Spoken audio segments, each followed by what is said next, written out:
Fee reimbursement చెల్లించట్లేదని విద్యార్థులు ఇబ్బందులు పడుతున్నారు. ప్రభుత్వం ఏమో చెల్లించట్లేదు.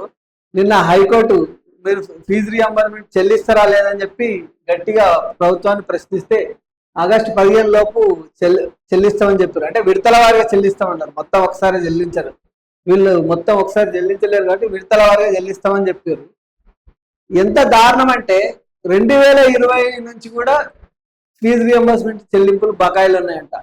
ఎంత 10,000 కోట్ల నుంచి 12,000 కోట్లు ఉంటుందట.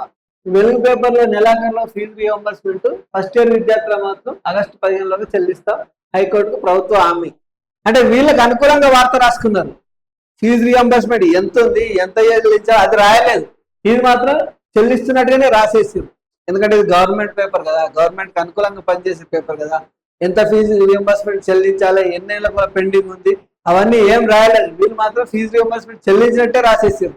15 లోపు చెల్లిస్తామని హామీ ఇచ్చినట్టుగా రాశారు.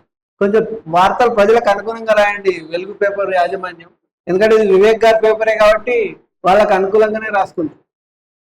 2020 నుంచి ఇప్పటి వరకు దాదాపు 10,000 కోట్లు పెండింగ్ ఉన్నాయంటే ఎంత సిగ్గుచేటు. గత ప్రభుత్వందైనా మీదైనా తప్పే.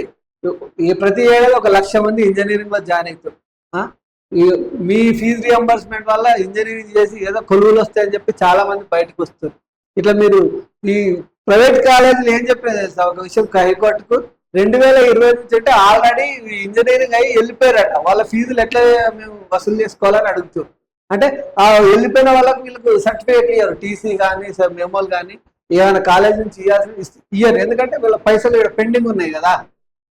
ఇప్పటికైనా ప్రభుత్వం విడతల వారిగా మొత్తం ఒకేసారి చెల్లించడం సాధ్యం కాదు, కానీ విడతల వారిగా ఈ ఫీజు రియంబర్స్మెంట్ చెల్లించాలి.